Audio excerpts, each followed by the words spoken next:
What's good, everybody? It's your boy, the Jedi, Wordna Sonta. And today we are going over the most impressive and one of the longest film series, starting in 1977. May the Force be with you as we discuss our top 13 entries in the Star Wars franchise. Let's get started. And I don't give a damn if you like my shit. I'm DJ Shades, I still get played. I'm on that real shit. Drew be on that real shit. I'm on that real shit. Drew be on that real shit. I'm on that real shit. Who be on that real shit? I'm on that real shit. Who be on that real shit? I'm on that real shit. Drew be on that real shit. I'm on that real shit. Drew be on that real shit. I'm on that real shit. Who be on that real shit? I'm on that real shit. I told you guys we're going to be doing cosplay. Today, I am listing off my favorite entries in the Star Wars franchise. We are covering everything from TV shows to movies. Video games will be for a separate list. So without further ado, because it's going to be a long video, let's kick it off with number 13. Star Wars Episode 9, Rise of Skywalker, released December 20th, 2019. So let's get this out of the way. Episode 9 was hot garbage. It had some really cool fighting scenes, really awesome choreography. But I did not like any of the twists. I did not like Darth Sidious coming back in a Fortnite game. That was ridiculous. I didn't like the whole Force Dyad thing where Rey and Kylo Ren can transport stuff using the Force. The Knights of Ren were a cool concept that was never fully explored, so that was a bit disappointing. But the action sequences were off the hook. Then again, it came out in 2019 in a post-Avengers Endgame world. So, big budget movies from Disney are gonna have awesome action scenes. That's just what it is. Moving on. Number 12, Solo, A Star Wars Story, released May 25th, 2018.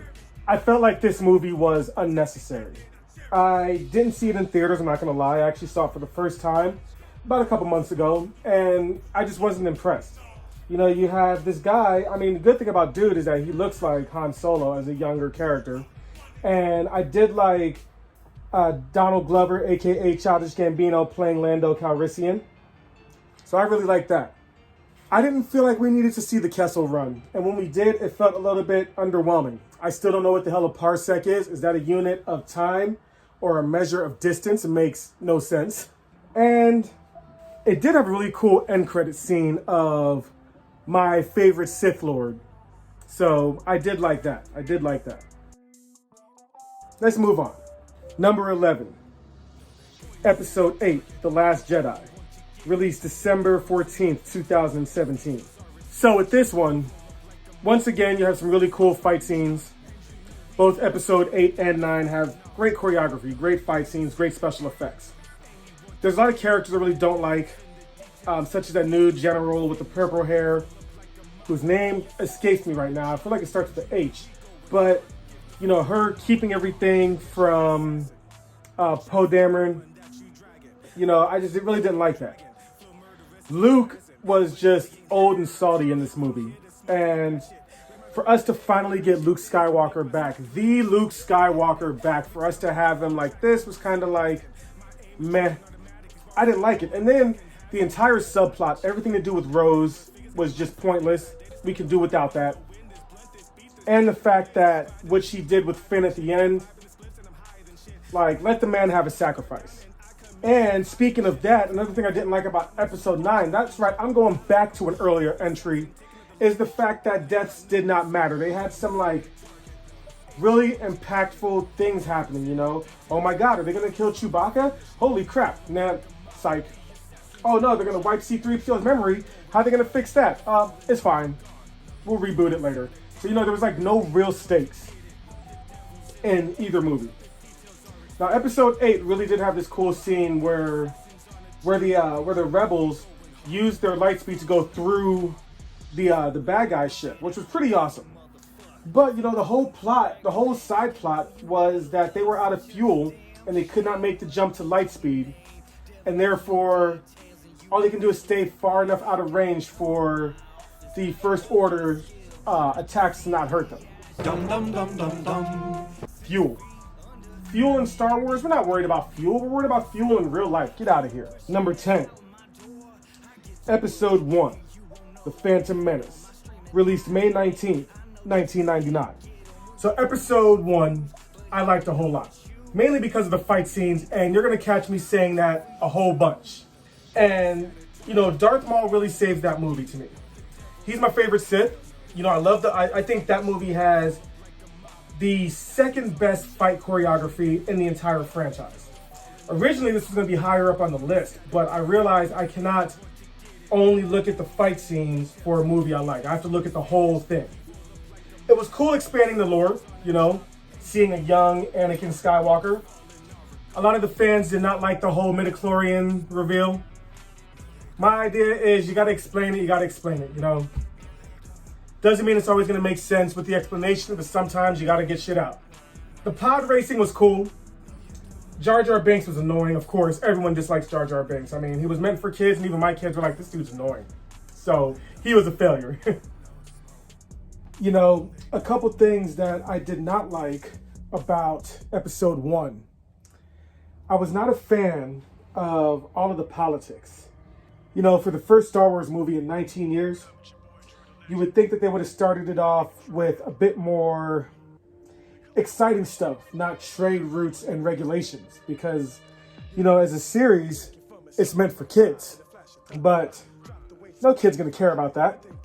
Aside from Jar Jar Binks being stupid, I feel like the fact that Natalie Portman portrayed Padme all 3 movies, but they got, the younger actor to play Anakin, whose name also escapes me right now. But, he does a time jump or something like that, and he gets older for the next movie, so it just makes it kind of weird. But did you know that Keira Knightley is in this movie as well? She plays the Padme double.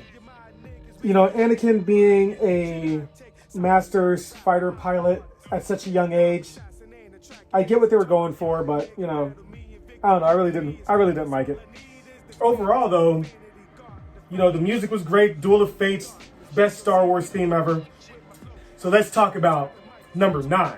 Episode 2, Attack of the Clones, released May 16th, 2002. So I didn't really like some of the effects, such as Count Dooku on his Walmart speeder. They could have probably done that better, I feel like. I did like the action, of course, because, that's just what it is. You have all types of cool things. You have Mace Windu, with his purple lightsaber, that he wanted it to be purple so that way his kid can spot him out in the main battle. You got an older Anakin and Obi-Wan, even though the timeline doesn't make sense how he aged that much, but Princess Padme did not. That doesn't make sense. Their love seems kind of forced, and honestly, Anakin, as much as I love him, is a bit of a creeper in this movie. Like, really, really, really pushing it hard. My man does not take no for an answer, because only the Sith deal in absolutes. We get to see Yoda fight, and his fighting style was fun. It was just like, what the hell? He's really going all over the place, doing this stuff all crazy. The music cues were great. Learning about the clone army was great. Young Boba Fett, not so great, but seeing his backstory, Jango Fett and all that other stuff, I think it was really good for that end. Some of the acting was garbage. Doesn't mean it's a really bad movie. It's just not one of the best. Number 8, Episode 7, The Force Awakens, released December 18th, 2015. So, The Force Awakens, that was the first new Star Wars film in about 10, 15-ish years, something like that, or actually more like 12 years, I think. It was supposed to kind of reboot everything, get our love back for it.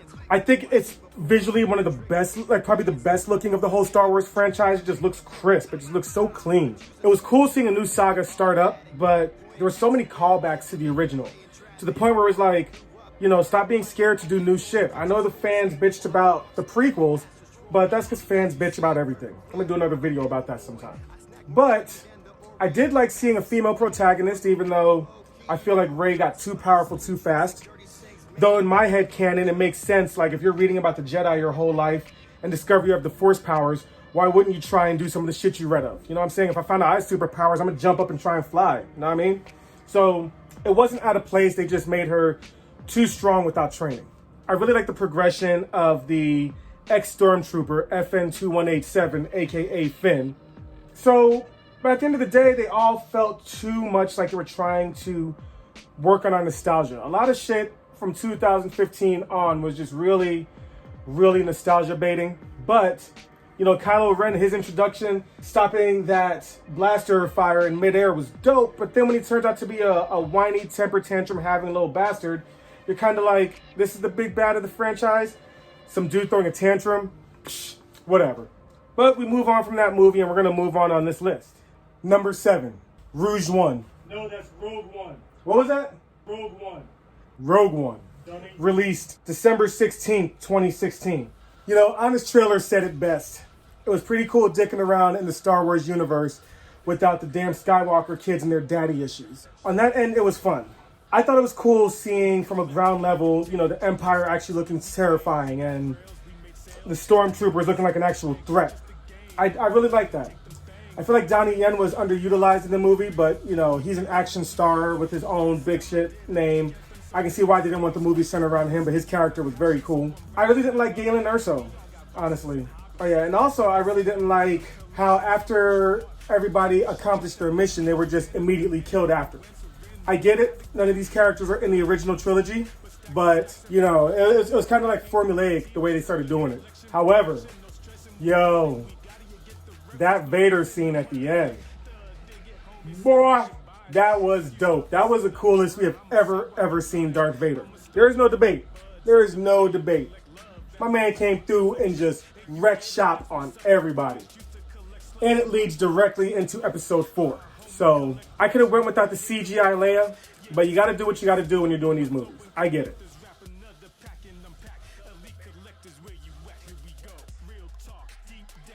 Next up for number 6, we have the Clone Wars series. Both of them, 2D and 3D. 3D was released on October 3rd, 2008, and the 2D was released on November 7th, 2003. So overall, I feel like the series had great animation. I preferred the 2D one personally, because that was done by the guys who did Samurai Jack, and that's one of my favorite action cartoon shows. But the 3D version, you know, they give you so much lore, so much more time spent in the universe. And I thought that was really, really cool. Not to mention you get the return of series favorites like Darth Maul. Vader comes back at some point. Obi-Wan is all, you know, doing badass things. You learn about the Mandalorians, the war on Mandalore. You know, you see more of Yoda doing great things. Mace Windu on both series are dope. You know, Anakin's fall to the dark side. Ahsoka Tano. You know, like, all this stuff is dope. I'm not clumping in the Clone Wars film, though, because even though it did get some of the voices back, that was just a boringly paced movie, honestly. But the series is where it's at. So for number 5, Episode 6, Return of the Jedi, released May 25th, 1983. You know, this movie was cool. I loved it when I was a kid. As I got older, you know, I felt that it was still fun. It was great seeing Luke access some dark side powers. It was great seeing Anakin come back as, you know, Darth Vader turning back to the light side. The Ewoks were just merchandising opportunities, and my kids, when they saw that after seeing Baby Yoda / Grogu, you know, the Ewoks were just weird teddy bears. I thought it was really weird how the stormtroopers were getting taken out by sticks and stones. Not a good look. Not a good look. But it was still a fun movie.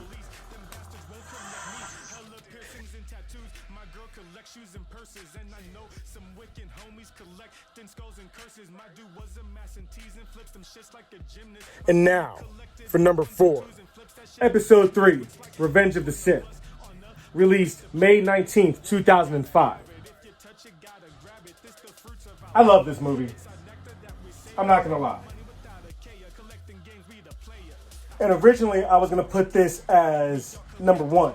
So the fight choreography shown between Anakin Skywalker and Obi-Wan Kenobi was absolutely amazing. Those actors did an amazing job. That movie made the prequels worth it for me because it all built up to this. However, as an adult, I know that movie is not perfect. You know, I do not like what Padme was relegated to, just this pregnant, crying mess. I get it, hormones, yada yada, but she was such a strong character in episodes 1, episode 2, but this one, she's just a target. How can the Senate, actually, better yet, how can Anakin not see that Palpatine was evil? How could the Jedi not detect that they had a Sith Lord among them? You know, a lot of questions were raised in that movie. But I thought it was great. I thought it was great action. The pacing was pretty damn good. There's not that much politics. You get to see Yoda fight again, Yoda versus Sidious. You know, they kind of had to shoehorn in the end because you gotta pluck everybody back into their starting positions for A New Hope. So, I get it, but the fighting is awesome. Best fighting in the whole series, in my opinion.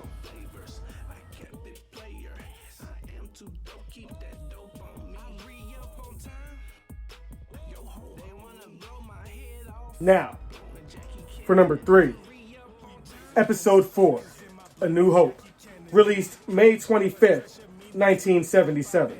This is the movie that launched the entire franchise. And you know, the funny thing is that Fox did not believe that this movie was going to be a success, so they let George Lucas keep all the merchandising rights. Yo, that's how you make out with a steal, boy. Man, you know, the only thing I don't like about the movie, honestly, is the fight scene between Darth Vader and Obi-Wan Kenobi because it's just old and slow. But everything else is just classic. Just so many classic lines. I grew up with this movie, you know. It has been great being a Star Wars fan. I know they made some changes, such as making it to where Han didn't shoot first or digitally adding in all this other crap that we don't like. But you know what? It's still a great movie. Still a great movie. And though Luke is a bit whiny in the beginning, it is great to see his progression through the saga from whiny little farm boy who needs to get some power converters to Jedi Master by the third one. So it's a great hero's journey. Number 2, This Is the Way, with The Mandalorian. Released on November 12th, 2019. Star Wars is back and it is better than ever. The Mandalorian did what the new trilogy could not do, and that's make Star Wars awesome again. Both seasons has so many great moments, so many awesome callbacks. Season 2 seems a bit too heavy on the fan nostalgia with the return of old characters that we love. Even though that season finale was one of the best season finales I've ever seen for anything, you know. I think my biggest gripe with the show is that though he's a fun character, there's too much about Grogu, aka Baby Yoda. But, you know, the stuff we got, you know, I believe the spoiler ban is lifted, so Ahsoka Tano,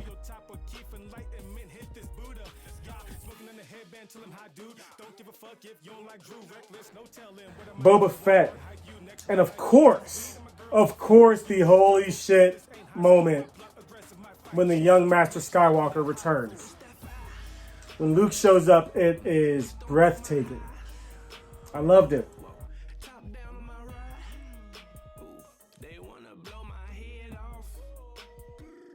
And the best part about it was watching my son get excited when that X-Wing shows up and we're like, yo, is that who I think it is? Seeing that lightsaber show up was amazing. So it's a cool series, really cool series.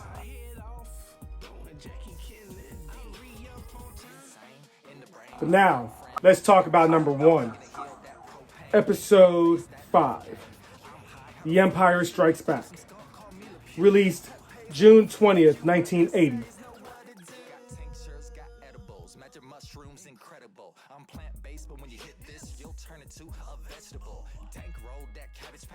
This, from a story perspective, from a character perspective, hands down, best Star Wars movie. The stakes are great from the beginning with the Battle of Hoth. You have Luke meeting Yoda and training to be a Jedi Master. We go to Coruscant. We get to see this amazing city in the clouds. And our heroes getting trapped and falling into a trap. That battle of Luke versus Vader, that was really, really cool. Really cool. I really can't think of anything bad against those movies. We got a lot in this movie, and it is so iconic, even though we all say the quote wrong. It is not Luke, I am your father. It just is, I am your father. But, man, what a great, great movie. What a great movie. And there we have it. My personal top 13 in the Star Wars franchise. I hope you guys enjoyed this. I think next I'm going to be talking about my top 13 seasons for Supernatural.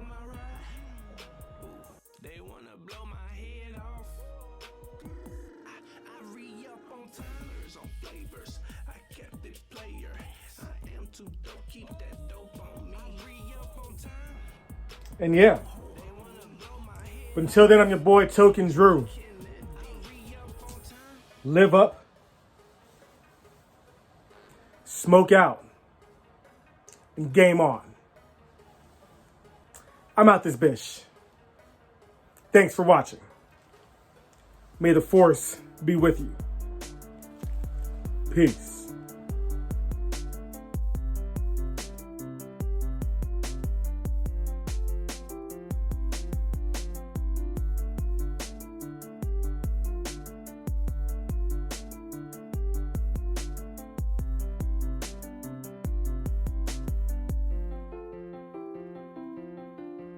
Real talk, I ain't from the block, but I got street smarts, I've seen some things. You ever seen a nigga get murdered? Have you ever seen a motherfucker hang? All these little niggas talking about gang bang, but the times have changed, I know you know this. Cops killing us, we gotta stay focused. Government does what it wants, fuck the voters. But that's the big picture. Let's get down to street level. Try to put a wall over everyone's eyes, I be blind, still go daredevil. All these niggas think they so special. Everybody claim they a trap boss. Every chick think they the baddest bitch. Yes, my real last here to piss you off. Everybody in the hood is slanging pounds. Who the hell is buying? Where the fuck the business? Honey, you may think you the baddest broad, but you just a story. Yo, nigga, I hit it dope when you make out the fire ganj.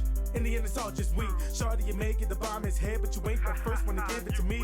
I ain't a drug dealer, but I still got the water cash. Not trying to brag, just stating the fact. Spend what I want, and I make it all back in a matter of days. I still get paid. Bitch, don't like my game, I still get laid. And I don't give a damn if you like my shit. I'm DJ Shades, I still get played.